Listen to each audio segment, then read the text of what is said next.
ਅੱਜ ਆਓ ਅਸੀਂ ਉਪਦੇਸ਼ ਸਿਡਲੇਖ ਈਸਾਈਆਂ ਦਾ ਜੀਵਨ ਅਤੇ ਨਵਾਂ ਸਾਲ ਨਾਲ ਬਾਈਬਲ ਦੁਆਰਾ ਪਰਮੇਸ਼ਵਰ ਦੀ ਇੱਛਾ ਦੀ ਜਾਂਚ ਅਤੇ ਕਿਉਂਕਿ ਅਸੀਂ ਨਵੇਂ ਸਾਲ ਦਾ ਸਵਾਗਤ ਕਰ ਰਹੇ ਹਾਂ, ਇਸ ਲਈ ਇਹ ਦੇਖਣ ਦਾ ਕੁਝ ਸਮਾਂ ਲਈਏ ਕਿ ਕੀ ਅਸੀਂ ਈਸਾਈਆਂ ਦੇ ਰੂਪ ਵਿੱਚ ਆਪਣਾ ਜੀਵਨ ਸਹੀ ਢੰਗ ਨਾਲ ਜੀ ਰਹੇ ਹਾਂ ਜਾਂ ਨਹੀਂ।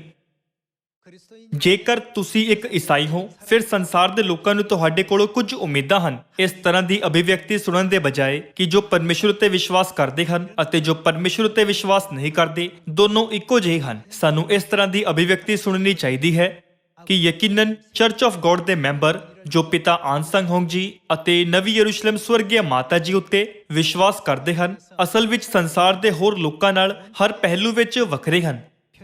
ਮੇਰਾ ਮੰਨਣਾ ਹੈ ਕਿ ਸਾਨੂੰ ਅਜਿਹਾ ਜੀਵਨ ਜਿਉਣਾ ਚਾਹੀਦਾ ਹੈ ਜਿਸ ਲਈ ਦੂਸਰੇ ਸਕਾਰਾਤਮਕ ਤਰੀਕੇ ਨਾਲ ਇਹ ਕਹਿ ਸਕਣ ਉਹ ਬਿਲਕੁਲ ਵੱਖਰੇ ਹਨ।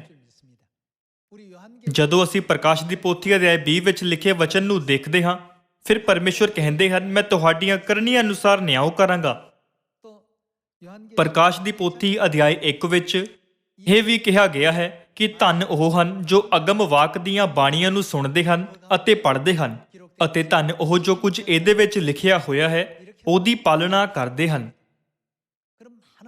ਬਾਈਬਲ ਦੀਆਂ ਬਹੁਤ ਸਾਰੀਆਂ ਸਿੱਖਿਆਵਾਂ ਦੁਆਰਾ ਅਸੀਂ ਸਮਝ ਸਕਦੇ ਹਾਂ ਕਿ ਈਸਾਈਆਂ ਦੇ ਰੂਪ ਵਿੱਚ ਕਿਵੇਂ ਜਿਉਣਾ ਹੈ ਅਤੇ ਇਸ ਹਨੇਰੇ ਨਾਲ ਭਰੇ ਸੰਸਾਰ ਵਿੱਚ ਨਮਕ ਅਤੇ ਚਾਨਣ ਦੀ ਆਪਣੀ ਭੂਮਿਕਾ ਕਿਵੇਂ ਨਿਭਾਉਣੀ ਹੈ। ਅੱਜ ਸਾਨੂੰ ਇਸ ਮਾਮਲੇ ਤੇ ਪਰਮੇਸ਼ਵਰ ਦੁਆਰਾ ਦਿੱਤੀ ਗਈ ਸਿਖਲਾਈ ਅਤੇ ਸਿੱਖਿਆਵਾਂ ਨੂੰ ਇੱਕ ਵਾਰ ਫਿਰ ਆਪਣੇ ਦਿਲਾਂ ਉੱਤੇ ਡੂੰਘਾਈ ਨਾਲ ਅੰਕਿਤ ਕਰਨਾ ਚਾਹੀਦਾ ਹੈ। ਸਾਨੂੰ ਉਸ ਦਿਸ਼ਾ ਵਿੱਚ ਨਹੀਂ ਚੱਲਣਾ ਚਾਹੀਦਾ ਹੈ ਜਿਸ ਦਿਸ਼ਾ ਵਿੱਚ ਸੰਸਾਰ ਦੇ ਲੋਕ ਚੱਲ ਰਹੇ ਹਨ। ਰਾਹ ਜਿਸ ਉੱਤੇ ਉਹ ਚੱਲ ਰਹੇ ਹਨ ਉਹ ਖੁੱਲ੍ਹਾ ਰਾਹ ਹੈ, ਜਦਕਿ ਅਸੀਂ ਜਿਸ ਰਾਹ ਉੱਤੇ ਚੱਲ ਰਹੇ ਹਾਂ ਉਹ ਭੀੜਾ ਹੈ। ਹਾਲਾਂਕਿ ਅਸੀਂ ਜਿਸ ਰਾਹ ਉੱਤੇ ਚੱਲ ਰਹੇ ਹਾਂ ਉਹ ਭੀੜਾ ਹੈ, ਪਰ ਇਹ ਜੀਵਨ ਦਾ ਰਾਹ ਹੈ। ਇਸ ਲਈ ਸਾਨੂੰ ਅੰਤ ਤੱਕ ਇਸ ਨਾਲ ਜੁੜੇ ਰਹਿਣਾ ਚਾਹੀਦਾ ਹੈ। ਬਾਈਬਲ ਪਹਿਲਾਂ ਤੋਂ ਹੀ ਇਸ ਗੱਲ ਦੀ ਗਵਾਹੀ ਦਿੰਦੀ ਹੈ ਕਿ ਉਹਨਾਂ ਦਾ ਰਾਹ ਅਤੇ ਸਾਡਾ ਰਾਹ ਵੱਖਰਾ ਹੈ।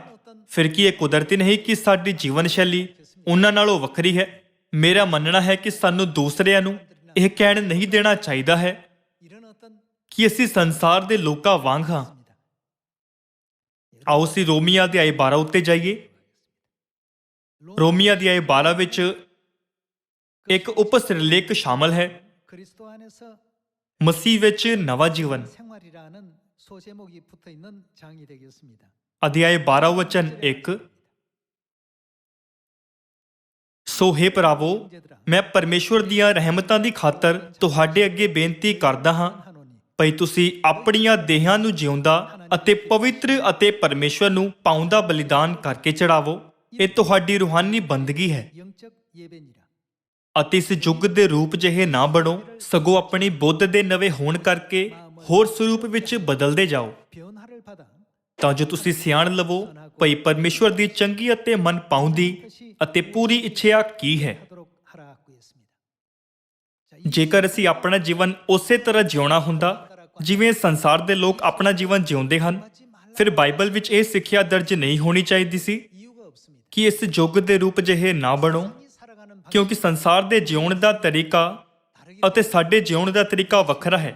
ਇਸ ਲਈ ਬਾਈਬਲ ਸਾਨੂੰ ਇਹ ਸਿੱਖਿਆ ਦਿੰਦੀ ਹੈ, ਇਸ ਯੁੱਗ ਦੇ ਰੂਪ ਜਿਹੇ ਨਾ ਬਣੋ। ਆਓ ਵਚਨ 10 ਉੱਤੇ ਜਾਈਏ।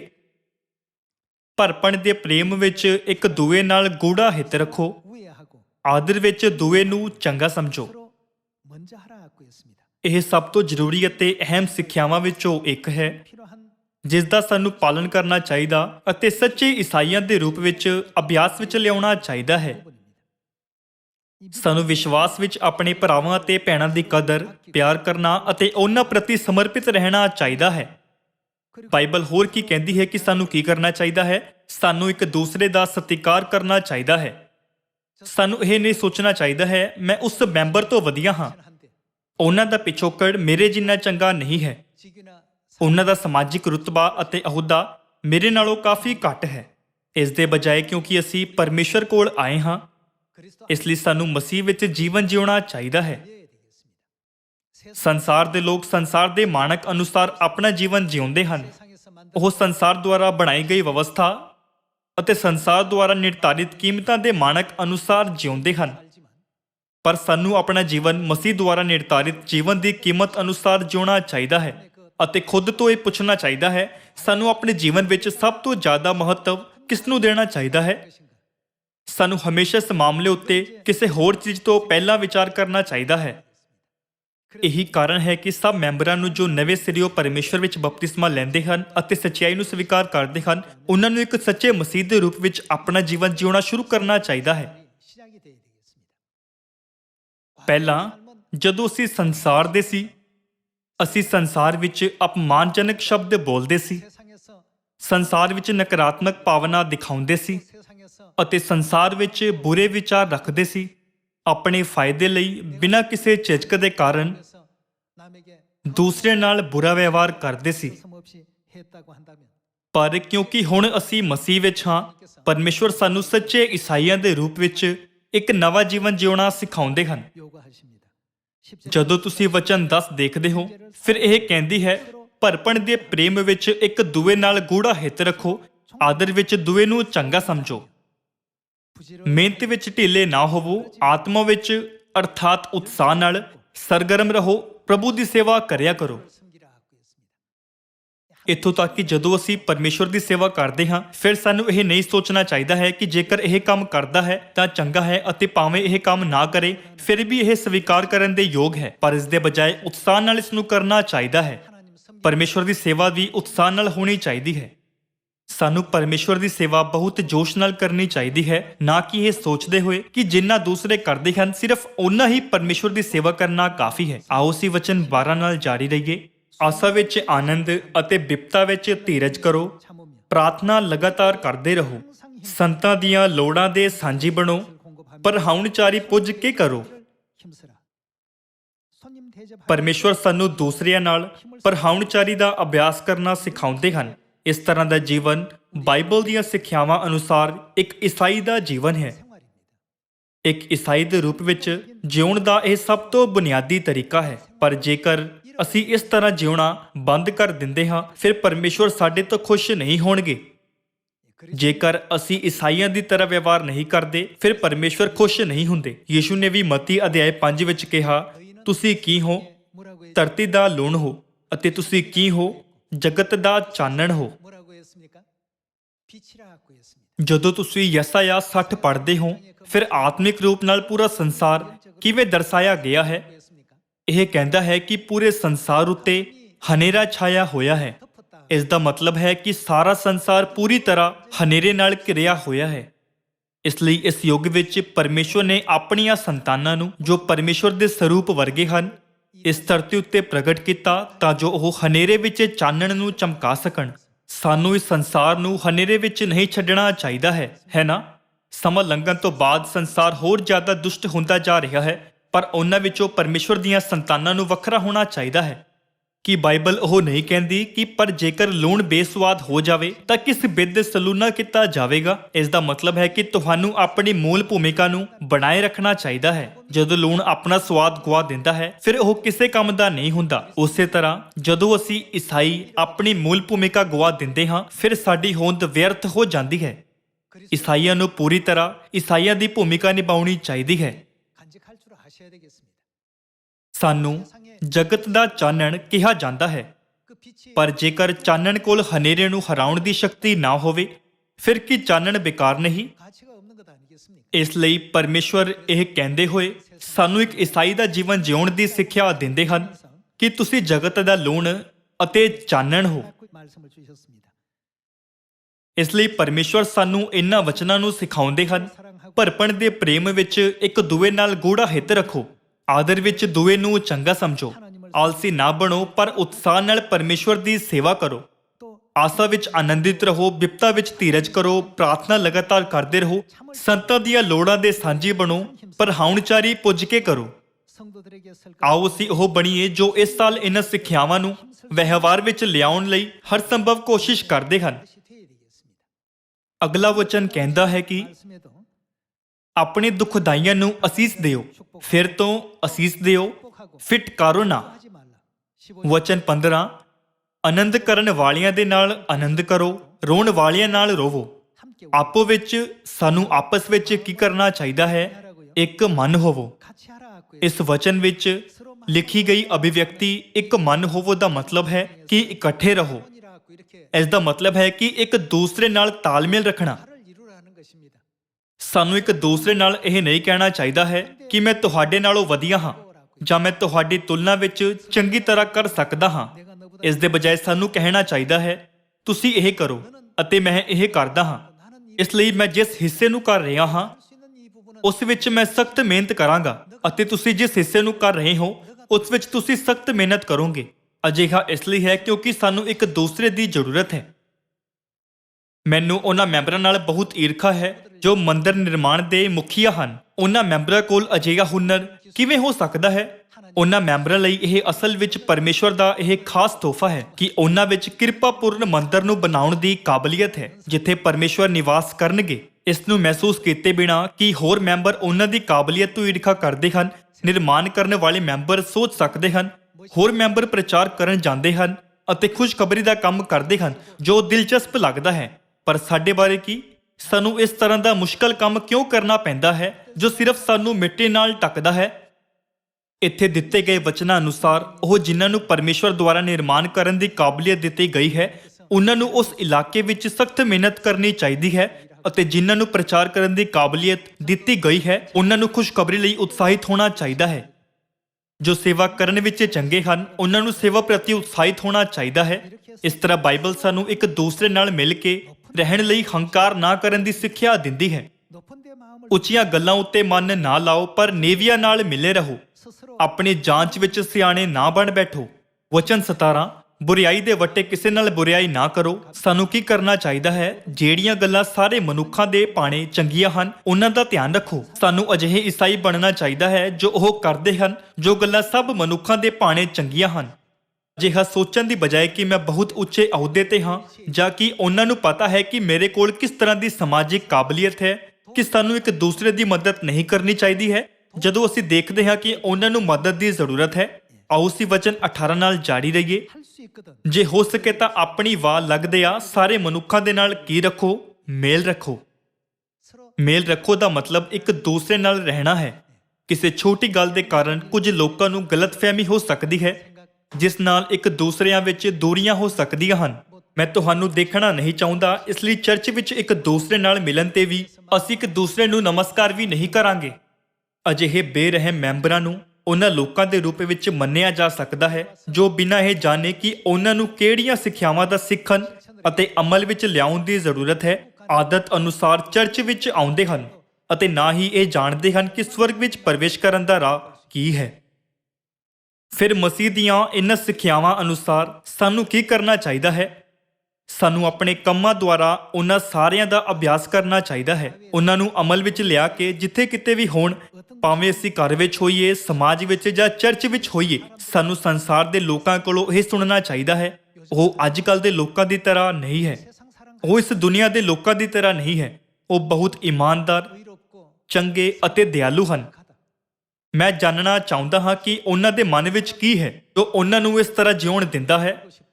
ਬਾਅਦ ਵਿੱਚ ਉਹ ਜਾਣਨਗੇ ਕਿ ਅਸੀਂ ਚਰਚ ਆਫ ਗੋਡ ਵਿੱਚ ਜਾਂਦੇ ਹਾਂ ਅਤੇ ਹਰ ਦਿਨ ਪਿਤਾ ਪਰਮੇਸ਼ਵਰ ਅਤੇ ਮਾਤਾ ਪਰਮੇਸ਼ਵਰ ਤੋਂ ਸਿੱਖਿਆਵਾਂ ਨੂੰ ਪ੍ਰਾਪਤ ਕਰਦੇ ਹਾਂ। ਫਿਰ ਉਹ ਕਹਿ ਸਕਦੇ ਹਨ ਮੈਂ ਚਰਚ ਆਫ ਗੋਡ ਵਿੱਚ ਜਾਣਾ ਚਾਹਾਂਗਾ। ਪ੍ਰਚਾਰ ਸਿਰਫ ਸਾਡੇ ਮੂੰਹ ਤੋਂ ਨਹੀਂ ਕੀਤਾ ਜਾਂਦਾ ਹੈ। ਕੀ ਇਹ ਸੱਚਾਈ ਨਹੀਂ? ਅਸੀਂ ਦੇਖ ਸਕਦੇ ਹਾਂ ਕਿ ਜਦੋਂ ਸਭ ਕੰਮ ਅਤੇ ਮਾਨਸਿਕਤਾ ਇੱਕ ਦੂਸਰੇ ਤੋਂ ਸਿੱਧੇ ਮਿਲਦੇ ਹਨ ਫਿਰ ਪ੍ਰਚਾਰ ਇਮਾਨਦਾਰੀ ਨਾਲ ਕੀਤਾ ਜਾ ਸਕਦਾ ਹੈ। ਇਸ ਲਈ ਵਚਨ 16 ਵਿੱਚ ਇਹ ਲਿਖਿਆ ਗਿਆ ਹੈ ਆਪੋ ਵਿੱਚ ਇੱਕ ਮਨ ਹੋਵੋ, ਉੱਚੀਆਂ ਗੱਲਾਂ ਉੱਤੇ ਮਨ ਨਾ ਲਾਓ ਪਰ ਨੀਵੀਆਂ ਨਾਲ ਮਿਲੇ ਰਹੋ। ਆਪਣੀ ਜਾਂਚ ਵਿੱਚ ਸਿਆਣੇ ਨਾ ਬਣ ਬੈਠੋ। ਵਚਨ 17 ਬੁਰੀਆਈ ਦੇ ਵੱਟੇ ਕਿਸੇ ਨਾਲ ਬੁਰੀਆਈ ਨਾ ਕਰੋ। ਜਿਹੜੀਆਂ ਗੱਲਾਂ ਸਾਰੇ ਮਨੁੱਖਾਂ ਦੇ ਭਾਣੇ ਚੰਗੀਆਂ ਹਨ ਉਹਨਾਂ ਦਾ ਧਿਆਨ ਰੱਖੋ। ਵਚਨ 18 ਜੇ ਹੋ ਸਕੇ ਤਾਂ ਆਪਣੀ ਆਵਾਜ਼ ਲੱਗਦਿਆਂ ਸਾਰੇ ਮਨੁੱਖਾਂ ਦੇ ਨਾਲ ਮੇਲ ਰੱਖੋ। ਹੇ ਪਿਆਰਿਓ, ਆਪਣਾ ਬਦਲਾ ਨਾ ਲਓ ਪਰ ਕ੍ਰੋਧ ਨੂੰ ਜਾਣ ਦਿਓ, ਕਿਉਂ ਜੋ ਲਿਖਿਆ ਹੋਇਆ ਹੈ ਕਿ ਪ੍ਰਭੂ ਆਖਦਾ ਹੈ ਭਈ ਬਦਲਾ ਲੈਣਾ ਮੇਰਾ ਕੰਮ ਹੈ, ਮੈਂ ਹੀ ਵੱਟਾ ਲਹਾਵਾਂਗਾ। ਪਰ ਜੇ ਤੇਰਾ ਵੈਰੀ ਭੁੱਖਾ ਹੋਵੇ ਤਾਂ ਉਹਨੂੰ ਖਵਾ, ਜੇ ਤਿਹਾਇਆ ਹੋਵੇ ਤਾਂ ਉਹਨੂੰ ਪਿਆ, ਕਿਉਂ ਜੋ ਇਹ ਕਰਕੇ ਤੂੰ ਉਹਦੇ ਸਿਰ ਉੱਤੇ ਅੱਗ ਦੇ ਅੰਗਿਆਰਾਂ ਦਾ ਢੇਰ ਲਾਵੇਂਗਾ। ਬੁਰੀਆਈ ਤੋਂ ਨਾ ਹਾਰ, ਸਗੋਂ ਸਾਨੂੰ ਕੀ ਕਰਨਾ ਚਾਹੀਦਾ ਹੈ? ਭਲਾਈ ਨਾਲ ਬੁਰੀਆਈ ਨੂੰ ਜਿੱਤ ਲੈ। ਪਰਮੇਸ਼ਵਰ ਨੇ ਸਾਨੂੰ ਇਹ ਦਿਖਾਉਣ ਲਈ ਕਿ ਇੱਕ ਈਸਾਈ ਦਾ ਜੀਵਨ ਕਿਸ ਤਰ੍ਹਾਂ ਜਿਉਣਾ ਹੈ, ਇਨ੍ਹਾਂ ਸਿੱਖਿਆਵਾਂ ਨੂੰ ਬਾਈਬਲ ਦੇ ਕਈਆਂ ਪੰਨਿਆਂ ਉੱਤੇ ਦਰਜ ਕੀਤਾ। ਆਓ ਅਸੀਂ ਰੋਮੀਆਂ ਅਧਿਆਇ 13 ਵਚਨ 8 ਉੱਤੇ ਜਾਈਏ। ਵਚਨ 8, ਇੱਕ ਦੂਏ ਨਾਲ ਪਿਆਰ ਕਰਨ ਤੋਂ ਬਿਨਾਂ ਕਿਸੇ ਦੇ ਕਰਜ਼ਦਾਰ ਨਾ ਰਹੋ। ਕਰਜ਼ਦਾਰ ਹੋਣ ਦੀ ਵਿਸ਼ੇਸ਼ਤਾ ਕੀ ਹੈ? ਸਾਨੂੰ ਉਸ ਨੂੰ ਵਾਪਸ ਕਰਨਾ ਚਾਹੀਦਾ ਹੈ। ਕਿ ਤੁਸੀਂ ਸਹਿਮਤ ਨਹੀਂ? ਇਸ ਲਈ ਇਸ ਦਾ ਮਤਲਬ ਹੈ ਕਿ ਸਾਨੂੰ ਇੱਕ ਦੂਏ ਨਾਲ ਪਿਆਰ ਕਰਨਾ ਚਾਹੀਦਾ ਹੈ। ਪਿਆਰ ਕਰਨ ਤੋਂ ਬਿਨਾਂ ਹੋਰ ਕਿਸੇ ਗੱਲ ਵਿੱਚ ਕਿਸੇ ਦੇ ਕਰਜ਼ਦਾਰ ਨਾ ਰਹੋ। ਇਸ ਦਾ ਮਤਲਬ ਹੈ ਕਿ ਦੂਸਰਿਆਂ ਨੂੰ ਜ਼ਿਆਦਾ ਤੋਂ ਜ਼ਿਆਦਾ ਆਪਣਾ ਪਿਆਰ ਦਿੰਦੇ ਰਹੋ। ਇੱਕ ਦੂਏ ਨਾਲ ਪਿਆਰ ਕਰਨ ਤੋਂ ਬਿਨਾਂ ਕਿਸੇ ਦੇ ਕਰਜ਼ਦਾਰ ਨਾ ਰਹੋ, ਕਿਉਂਕਿ ਜਿਹੜਾ ਦੂਏ ਦੇ ਨਾਲ ਪਿਆਰ ਕਰਦਾ ਹੈ ਉਹਨੇ ਕੀ ਕੀਤਾ ਹੈ? ਸ਼ਰ੍ਹਾਂ ਨੂੰ ਪੂਰਾ ਕੀਤਾ ਹੈ। ਬਾਈਬਲ ਕਹਿੰਦੀ ਹੈ ਕਿ ਜੋ ਪਿਆਰ ਕਰਦਾ ਹੈ ਉਸਨੇ ਸ਼ਰ੍ਹਾਂ ਪੂਰੀ ਕੀਤੀ ਹੈ। ਕਿ ਦੂਸਰਿਆਂ ਨਾਲ ਪਿਆਰ ਕਰਨ ਦਾ ਅਭਿਆਸ ਕਰਨ ਦੀ ਭਾਵਨਾ ਅਤੇ ਆਤਮਾਵਾਂ ਨੂੰ ਬਚਾਉਣ ਦੀ ਭਾਵਨਾ ਸਭ ਤੋਂ ਮਹਾਨ ਭਾਵਨਾ ਨਹੀਂ, ਜਿਸ ਨੂੰ ਪਰਮੇਸ਼ਵਰ ਸਾਨੂੰ ਪਰਮੇਸ਼ਵਰ ਦੀ ਸ਼ਰ੍ਹਾਂ ਦੁਆਰਾ ਜਾਣਨ ਦੇਣਾ ਅਤੇ ਸਿਖਾਉਣਾ ਚਾਹੁੰਦੇ ਹਨ। ਜੇਕਰ ਸਾਡੇ ਕੋਲ ਦੂਸਰਿਆਂ ਪ੍ਰਤੀ ਉਹ ਪਿਆਰ ਭਰੀ ਭਾਵਨਾ ਹੈ, ਫਿਰ ਕੀ ਅਸੀਂ ਉਹਨਾਂ ਨੂੰ ਬਚਾਉਣਾ ਨਹੀਂ ਚਾਹਾਂਗੇ? ਅਸੀਂ ਸੋਚ ਸਕਦੇ ਹਾਂ, ਕਿਉਂਕਿ ਮੈਂ ਸੱਚਾਈ ਨੂੰ ਪ੍ਰਾਪਤ ਕੀਤਾ ਹੈ, ਇਸ ਲਈ ਮੈਂ ਸਵਰਗ ਜਾਵਾਂਗਾ। ਫਿਰ ਤੁਹਾਨੂੰ ਦੂਸਰਿਆਂ ਦੀ ਪਰਵਾਹ ਨਹੀਂ ਹੋਵੇਗੀ ਕਿ ਉਹ ਨਰਕ ਵਿੱਚ ਜਾਣਗੇ ਜਾਂ ਨਹੀਂ। ਇਸ ਕਾਰਨ ਪਰਮੇਸ਼ਵਰ ਖੁਸ਼ਖਬਰੀ ਦਾ ਪ੍ਰਚਾਰ ਕਰਨ ਤੇ ਸਭ ਤੋਂ ਜ਼ਿਆਦਾ ਜ਼ੋਰ ਦਿੰਦੇ ਹਨ। ਪਰਮੇਸ਼ਵਰ ਸਾਨੂੰ ਜੀਵਨ ਦੇ ਰਾਹ ਅਤੇ ਮੁਕਤੀ ਦੇ ਰਾਹ ਦਾ ਪ੍ਰਚਾਰ ਕਰਕੇ ਮਨੁੱਖ ਜਾਤੀ ਨੂੰ ਪਿਆਰ ਕਰਨ ਲਈ ਕਹਿੰਦੇ ਰਹਿੰਦੇ ਹਨ, ਕਿਉਂਕਿ ਸਾਨੂੰ ਇੱਕ ਦੂਏ ਨਾਲ ਪਿਆਰ ਕਰਨ ਵਿੱਚ ਕਰਜ਼ਦਾਰ ਹੋਣਾ ਚਾਹੀਦਾ ਹੈ। ਕਿ ਇਹਨਾਂ ਵਿੱਚੋਂ ਕੋਈ ਚੀਜ਼ ਪਿਆਰ ਤੋਂ ਬਿਨਾਂ ਪੂਰੀ ਹੋ ਸਕਦੀ ਹੈ? ਜੇਕਰ ਅਸੀਂ ਪਿਆਰ ਤੋਂ ਬਿਨਾਂ ਖੁਸ਼ਖਬਰੀ ਦਾ ਪ੍ਰਚਾਰ ਕਰੀਏ, ਫਿਰ ਸਭ ਕੁਝ ਮੁਸ਼ਕਲ ਹੋਵੇਗਾ। ਜਦੋਂ ਅਸੀਂ ਅਜਿਹੇ ਲੋਕਾਂ ਦੁਆਰਾ ਕਈ ਵਾਰ ਅਸਵੀਕਾਰ ਕਰ ਦਿੱਤੇ ਜਾਂਦੇ ਹਾਂ ਜੋ ਕਹਿੰਦੇ ਹਨ, ਮੈਂ ਸੁਣਨਾ ਨਹੀਂ ਚਾਹੁੰਦਾ, ਅਸੀਂ ਬਿਨਾਂ ਪਿਆਰ ਦੇ ਪ੍ਰਚਾਰ ਕਰਨ ਤੇ ਆਸਾਨੀ ਨਾਲ ਥੱਕ ਜਾਂਦੇ ਹਾਂ। ਇਹ ਭਾਰੀ ਬੋਝ ਬਣ ਜਾਂਦਾ ਹੈ। ਜਦੋਂ ਪਰਮੇਸ਼ਵਰ ਸਵਰਗ ਤੋਂ ਇਸ ਧਰਤੀ ਤੇ ਸਿਰਫ ਅਸੀਂ ਪਾਪੀਆਂ ਨੂੰ ਬਚਾਉਣ ਲਈ ਆਏ, ਫਿਰ ਉਹਨਾਂ ਨੇ ਹਰ ਤਰ੍ਹਾਂ ਦੀ ਪੀੜਾ ਅਤੇ ਦਰਦ ਦਾ ਅਨੁਭਵ ਕੀਤਾ। ਉਹ ਆਪਣੀ ਬਣਾਈ ਗਈ ਸ੍ਰਿਸ਼ਟੀ ਦੇ ਦੁਆਰਾ ਬੇਇੱਜ਼ਤ, ਨਿੰਦਿਤ ਅਤੇ ਸ਼ਰਮਿੰਦਾ ਕੀਤੇ ਗਏ ਅਤੇ ਉਹਨਾਂ ਨੂੰ ਕੋੜੇ ਮਾਰੇ ਗਏ।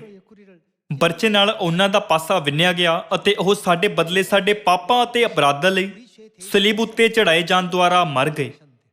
ਸਾਡੇ ਉੱਤੇ ਜੋ ਕਰਜ਼ ਹੈ ਉਹ ਕੋਈ ਛੋਟਾ ਕਰਜ਼ ਨਹੀਂ ਹੈ ਜਿਸ ਨੂੰ ਅਸੀਂ ਆਸਾਨੀ ਨਾਲ ਚੁਕਾ ਸਕਦੇ ਹਾਂ। ਫਿਰ ਕਿ ਸਾਨੂੰ ਮਨੁੱਖ ਜਾਤੀ ਨਾਲ ਪਿਆਰ ਕਰਨ ਦਾ ਕਰਜ਼ਾ ਚੁਕਾ ਕੇ ਉਹਨਾਂ ਦੇ ਉਦਾਹਰਣ ਦਾ ਪਾਲਣ ਨਹੀਂ ਕਰਨਾ ਚਾਹੀਦਾ। ਸਾਨੂੰ ਆਪਣਾ ਕਰਜ਼ ਚੁਕਾਉਣ ਲਈ ਪਰਮੇਸ਼ਵਰ ਨੇ ਪ੍ਰਚਾਰ ਦੇ ਦੁਆਰਾ ਇੱਕ ਰਾਹ ਬਣਾਇਆ ਹੈ। ਪਰਮੇਸ਼ਵਰ ਖੁਸ਼ਖਬਰੀ ਦੀ ਤੁਲਨਾ ਜਣਨ ਦੇ ਦੌਰਾਨ ਹੋਣ ਵਾਲੀ ਜਣਨ ਦੀ ਪੀੜਾ ਨਾਲ ਕਰਦੇ ਹਨ। ਇਸ ਪ੍ਰਕਿਰਿਆ ਦੁਆਰਾ ਸਾਨੂੰ ਪਰਮੇਸ਼ਵਰ ਦੁਆਰਾ ਸਲੀਬ ਉੱਤੇ ਸਾਡੇ ਪਾਪੀਆਂ ਲਈ ਕੀਤੇ ਗਏ ਮਹਾਨ ਬਲੀਦਾਨ ਦੀ ਕੀਮਤ ਨੂੰ ਮਹਿਸੂਸ ਕਰਨਾ ਚਾਹੀਦਾ ਹੈ। ਜਦੋਂ ਅਸੀਂ ਇੱਕ ਆਤਮਾ ਨੂੰ ਬਚਾਉਣ ਦੀ ਕੋਸ਼ਿਸ਼ ਕਰਦੇ ਹਾਂ, ਫਿਰ ਕੀ ਇਹ ਆਸਾਨ ਹੈ? ਨਹੀਂ, ਇਹ ਕਿਸੇ ਲਈ ਵੀ ਆਸਾਨ ਨਹੀਂ ਹੁੰਦਾ। ਭਾਵੇਂ ਅਸੀਂ ਪਿਆਰ ਦਿਖਾਉਣ ਦੀ ਕੋਸ਼ਿਸ਼ ਕਰਦੇ ਹਾਂ, ਉਹ ਸਾਨੂੰ ਗਲਤ ਸਮਝਦੇ ਹਨ। ਭਾਵੇਂ ਅਸੀਂ ਮੁਕਤੀ ਦੇਣ ਵਾਲੇ ਪਰਮੇਸ਼ਵਰ ਦੇ ਜੀਵਨ ਦੇ ਵਚਨ ਨੂੰ ਪਹੁੰਚਾਉਂਦੇ ਹਾਂ, ਉਹ ਆਸਾਨੀ ਨਾਲ ਮੁਕਤੀ ਦੇ ਰਾਹ ਨੂੰ ਸਵੀਕਾਰ ਨਹੀਂ ਕਰਦੇ। ਨਤੀਜੇ ਵਜੋਂ ਪਰਮੇਸ਼ਵਰ ਦੀ ਪਿਆਰ ਭਰੀ ਬਾਹਾਂ ਵਿੱਚ ਵਾਪਸ ਆਉਣ ਵਿੱਚ ਕੁਝ ਲੋਕ 1 ਸਾਲ ਲਗਾਉਂਦੇ ਹਨ ਅਤੇ ਕੁਝ ਲੋਕ 2 ਸਾਲ ਜਾਂ 10 ਸਾਲ ਵੀ ਲਗਾਉਂਦੇ ਹਨ।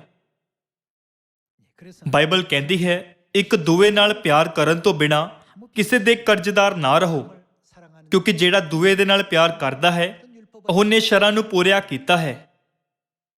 ਇਸ ਲਈ ਪਿਆਰ ਕਰਨਾ ਸ਼ਰ੍ਹਾਂ ਨੂੰ ਪੂਰਾ ਕਰਨਾ ਹੈ। ਜੇਕਰ ਅਸੀਂ ਇਮਾਨਦਾਰੀ ਨਾਲ ਪਰਮੇਸ਼ਵਰ ਦੇ ਕਿਰਪਾਪੂਰਨ ਪਿਆਰ ਨੂੰ ਮਹਿਸੂਸ ਕਰਦੇ ਹਾਂ, ਫਿਰ ਅਸੀਂ ਹੰਕਾਰੀ ਜਾਂ ਘਮੰਡੀ ਨਹੀਂ ਬਣ ਸਕਦੇ।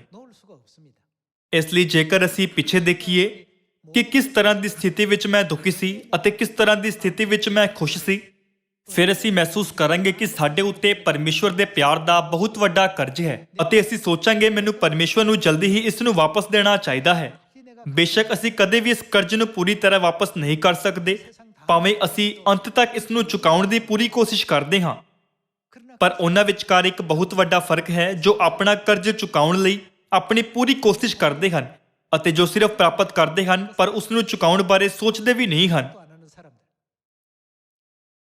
ਜੇਕਰ ਤੁਸੀਂ ਆਪਣੇ ਆਪ ਨੂੰ ਇੱਕ ਲੈਣਦਾਰ ਦੀ ਥਾਂ ਤੇ ਰੱਖਦੇ ਹੋ ਅਤੇ ਇੱਕ ਕਰਜ਼ਾ ਲੈਣ ਵਾਲੇ ਨੂੰ ਆਪਣੇ ਕਰਜ਼ੇ ਨੂੰ ਥੋੜਾ ਜਿਹਾ ਵੀ ਚੁਕਾਉਣ ਲਈ ਹਰ ਸੰਭਵ ਕੋਸ਼ਿਸ਼ ਕਰਦੇ ਹੋਏ ਦੇਖਦੇ ਹੋ, ਫਿਰ ਅੰਤ ਵਿੱਚ ਤੁਸੀਂ ਅਜਿਹਾ ਕਹਿ ਸਕਦੇ ਹੋ, ਤੁਹਾਨੂੰ ਹੁਣ ਤੋਂ ਇਸ ਨੂੰ ਚੁਕਾਉਣ ਦੀ ਜ਼ਰੂਰਤ ਨਹੀਂ ਹੈ ਅਤੇ ਕਰਜ਼ ਵੀ ਮਾਫ ਕਰ ਸਕਦੇ ਹੋ। ਪਰ ਮੰਨ ਲਓ ਕਿ ਇੱਕ ਵਿਅਕਤੀ ਹੈ ਜੋ ਕਰਜ਼ ਚੁਕਾਉਣ ਲਈ ਕੁਝ ਵੀ ਨਹੀਂ ਕਰਦਾ ਅਤੇ ਕਹਿੰਦਾ ਹੈ ਮੈਂ ਪਹਿਲਾਂ ਤੋਂ ਕਰਜ਼ ਵਿੱਚ ਹਾਂ। ਇੱਥੋਂ ਤੱਕ ਕਿ ਕਰਜ਼ ਚੁਕਾਉਣ ਦੇ ਬਾਰੇ ਸੋਚੇ ਬਿਨਾਂ ਉਹ ਆਨੰਦ ਲੈਂਦਾ ਤੇ ਉਸ ਨੂੰ ਜੋ ਚੰਗਾ ਲੱਗਦਾ ਹੈ ਉਹੀ ਕਰਦਾ ਹੈ। ਲੈਣਦਾਰ ਇਸ ਕਰਜ਼ ਬਾਰੇ ਕੀ ਸੋਚੇਗਾ? ਉਸ ਦਾ ਦਿਲ ਗੁੱਸੇ ਨਾਲ ਬਲ ਰਿਹਾ ਹੋਵੇਗਾ। ਤੁਸੀਂ ਮੇਰੇ ਤੋਂ ਲਏ ਕਰਜ਼ ਨੂੰ ਚੁਕਾਉਣ ਬਾਰੇ ਸੋਚਦੇ ਵੀ ਨਹੀਂ ਹੋ ਅਤੇ ਬਸ ਆਪਣੇ ਜੀਵਨ ਦਾ ਆਨੰਦ ਲੈ ਰਹੇ ਹੋ। ਇਸ ਨਾਲ ਲੈਣਦਾਰ ਦਾ ਗੁੱਸਾ ਭੜਕੇਗਾ। ਮੰਨ ਲਓ ਕਿ ਦੋ ਵਿਅਕਤੀ ਹਨ ਜੋ ਆਪਣੇ ਕਰਜ਼ ਨੂੰ ਅਦਾ ਨਹੀਂ ਕਰ ਸਕਦੇ, ਪਰ ਹਰ ਵਿਅਕਤੀ ਹਰ ਮਹੀਨੇ ਇੱਕ ਛੋਟੀ ਰਕਮ ਵੀ ਵਾਪਸ ਕਰਨ ਦੀ ਹਰ ਸੰਭਵ ਕੋਸ਼ਿਸ਼ ਕਰਦਾ ਹੈ, ਜਦਕਿ ਦੂਸਰਾ ਇਸ ਨੂੰ ਵਾਪਸ ਕਰਨ ਬਾਰੇ ਸੋਚਦਾ ਵੀ ਨਹੀਂ ਹੈ। ਆਤਮਿਕ ਦ੍ਰਿਸ਼ਟੀ ਵਿੱਚ ਪਰਮੇਸ਼ਵਰ ਸਾਨੂੰ ਇਸੇ ਤਰ੍ਹਾਂ ਦੇਖਦੇ ਹਨ। ਸਾਡੇ ਲਈ ਪਰਮੇਸ਼ਵਰ ਦੇ ਪਿਆਰ ਦਾ ਕਰਜ਼ ਚੁਕਾਉਣ ਦਾ ਕੋਈ ਤਰੀਕਾ ਨਹੀਂ ਹੈ। ਇਹ ਇੱਕ ਬਹੁਤ ਵੱਡਾ ਕਰਜ਼ ਹੈ ਜਿਸ ਨੂੰ ਸਮੇਂ ਦੇ ਅੰਤ ਤੱਕ ਵੀ ਨਹੀਂ ਚੁਕਾਇਆ ਜਾ ਸਕਦਾ ਹੈ। ਪਰ ਪਰਮੇਸ਼ਵਰ ਕਹਿੰਦੇ ਹਨ ਆਪਣਾ ਪਿਆਰ ਮੇਰੇ ਇਲਾਵਾ ਕਿਸੇ ਹੋਰ ਨੂੰ ਦੇ ਦਿਓ। ਪਰਮੇਸ਼ਵਰ ਨੇ ਪ੍ਰਚਾਰ ਕਰਨ ਦੀ ਪ੍ਰਕਿਰਿਆ ਨੂੰ ਪਰਮੇਸ਼ਵਰ ਦੇ ਪਿਆਰ ਨੂੰ ਵਾਪਸ ਚੁਕਾਉਣ ਦੇ ਮਨ ਨਾਲ ਬਣਾਇਆ ਹੈ। ਜਦੋਂ ਅਸੀਂ ਇਸ ਨੂੰ ਮਹਿਸੂਸ ਕਰਦੇ ਹਾਂ ਅਤੇ ਆਪਣੇ ਮਿਸ਼ਨ ਨੂੰ ਇੱਕ-ਇੱਕ ਕਰਕੇ ਪੂਰਾ ਕਰਦੇ ਹਾਂ, ਫਿਰ ਕੀ ਅਸੀਂ ਸੱਚਾਈ ਦੀ ਕੀਮਤ ਨੂੰ ਜ਼ਿਆਦਾ ਤੋਂ ਜ਼ਿਆਦਾ ਸਮਝ ਨਹੀਂ ਪਾਵਾਂਗੇ? ਆਓ ਅਸੀਂ ਵਚਨ 8 ਇੱਕ ਹੋਰ ਵਾਰ ਪੜ੍ਹੀਏ। ਇੱਕ ਦੂਏ ਨਾਲ ਪਿਆਰ ਕਰਨ ਤੋਂ ਬਿਨਾਂ ਕਿਸੇ ਦੇ ਕਰਜ਼ਦਾਰ ਨਾ ਰਹੋ, ਕਿਉਂਕਿ ਜਿਹੜਾ ਦੂਏ ਦੇ ਨਾਲ ਪਿਆਰ ਕਰਦਾ ਹੈ ਉਹਨੇ ਸ਼ਰ੍ਹਾਂ ਨੂੰ ਪੂਰਾ ਕੀਤਾ ਹੈ। ਇਹ ਭਈ ਜਨਾਹ ਨਾ ਕਰ, ਖੂਨ ਨਾ ਕਰ, ਚੋਰੀ ਨਾ ਕਰ, ਲੋਭ ਨਾ ਕਰ ਅਤੇ ਜੇ ਕੋਈ ਹੋਰ ਹੁਕਮ ਵੀ ਹੋਵੇ ਤਾਂ ਸਭਨਾਂ ਦਾ ਤਾਤਪਰਜ ਇੰਨੀ ਗੱਲ ਵਿੱਚ ਹੈ ਭਈ ਤੂੰ ਆਪਣੇ ਗੁਆਂਢੀ ਨੂੰ ਆਪਣੇ ਜਿਹਾ ਪਿਆਰ ਕਰ।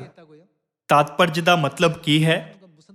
ਇਸ ਦਾ ਮਤਲਬ ਹੈ ਕਿ ਹਰ ਹੁਕਮ ਇਸ ਇੱਕ ਨਿਯਮ ਵਿੱਚ ਸ਼ਾਮਲ ਹੈ। ਆਓ ਵਚਨ 10 ਨਾਲ ਜਾਰੀ ਰਹੀਏ।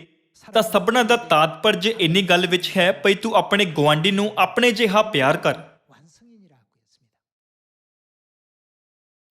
ਸਾਰੇ ਲੋਕੋ, ਜਦੋਂ ਅਸੀਂ ਸਿਓਨ ਵਿੱਚ ਭਰਾਵਾਂ ਅਤੇ ਭੈਣਾਂ ਅਤੇ ਸੰਸਾਰ ਦੇ ਸਭ ਲੋਕਾਂ ਨੂੰ ਦੇਖੀਏ, ਫਿਰ ਸਾਨੂੰ ਉਹਨਾਂ ਨੂੰ ਆਪਣਾ ਗੁਆਂਢੀ ਸਮਝਣਾ ਚਾਹੀਦਾ ਹੈ। ਇੱਕ ਈਸਾਈ ਦੇ ਜੀਵਨ ਨੂੰ ਬੁਰੀਆਈ ਤੋਂ ਹਾਰਨਾ ਨਹੀਂ ਚਾਹੀਦਾ ਹੈ, ਪਰ ਭਲਾਈ ਨਾਲ ਬੁਰੀਆਈ ਨੂੰ ਜਿੱਤ ਲੈਣਾ ਚਾਹੀਦਾ ਹੈ। ਇਸ ਸਾਲ ਆਓ ਅਸੀਂ ਯਕੀਨਨ ਰੂਪ ਨਾਲ ਆਪਣੇ ਚੰਗੇ ਕੰਮਾਂ ਦੁਆਰਾ ਪਰਮੇਸ਼ਵਰ ਦੀ ਮਹਿਮਾ ਪ੍ਰਗਟ ਕਰੀਏ। ਘਰ ਵਿੱਚ ਵੀ ਜੇਕਰ ਤੁਸੀਂ ਇੱਕ ਪਿਤਾ ਹੋ, ਫਿਰ ਆਪਣੀ ਪਤਨੀ ਅਤੇ ਬੱਚਿਆਂ ਨਾਲ ਭਲਾਈ ਕਰੋ।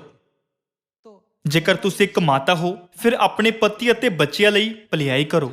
ਜੇਕਰ ਤੁਸੀਂ ਸੰਤਾਨ ਹੋ, ਫਿਰ ਆਪਣੇ ਪਿਤਾ, ਮਾਤਾ ਅਤੇ ਭਰਾਵਾਂ ਭੈਣਾਂ ਦਾ ਭਲਾ ਕਰੋ।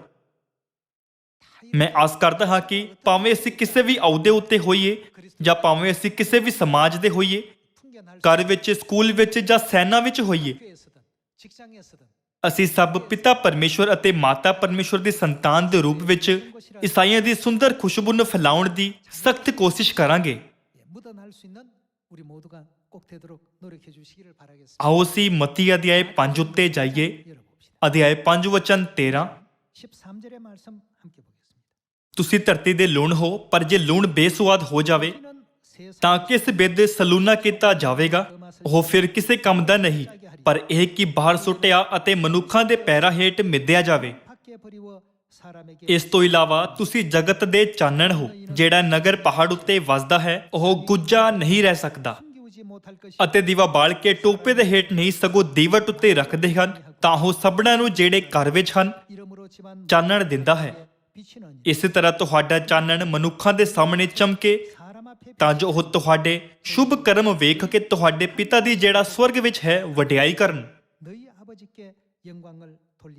ਇਸ ਤਰ੍ਹਾਂ ਦੀ ਬਾਕੀਆਂ ਸੰਤਾਨਾਂ ਜੋ ਐਲੋਹੀਮ ਪਰਮੇਸ਼ਵਰ ਮਤਲਬ ਪਿਤਾ ਪਰਮੇਸ਼ਵਰ ਅਤੇ ਮਾਤਾ ਪਰਮੇਸ਼ਵਰ ਉੱਤੇ ਵਿਸ਼ਵਾਸ ਕਰਦੀਆਂ ਹਨ, ਜੀਵਨ ਜਿਉਣ ਦੇ ਉਸ ਰਾਹ ਤੋਂ ਕਦੇ ਵੀ ਮੁੜਨਾ ਨਹੀਂ ਚਾਹੀਦਾ ਹੈ ਜੋ ਬਾਈਬਲ ਸਾਨੂੰ ਸਿਖਾਉਂਦੀ ਹੈ, ਇਹ ਸੋਚਦੇ ਹੋਏ ਕਿ ਉਹ ਸਿਰਫ ਬਾਈਬਲ ਵਿੱਚ ਲਿਖੇ ਗਏ ਵਚਨ ਹਨ।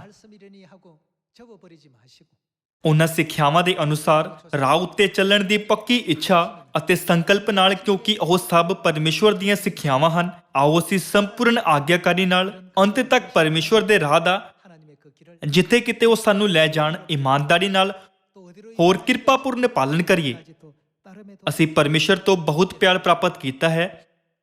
ਅਸੀਂ ਉਹ ਲੋਕ ਹਾਂ ਜੋ ਪਰਮੇਸ਼ਵਰ ਦੀ ਸ਼ਾਨਦਾਰ ਕਿਰਪਾ ਨਾਲ ਭਰੇ ਹੋਏ ਹਾਂ। 더디본 사람들입니다.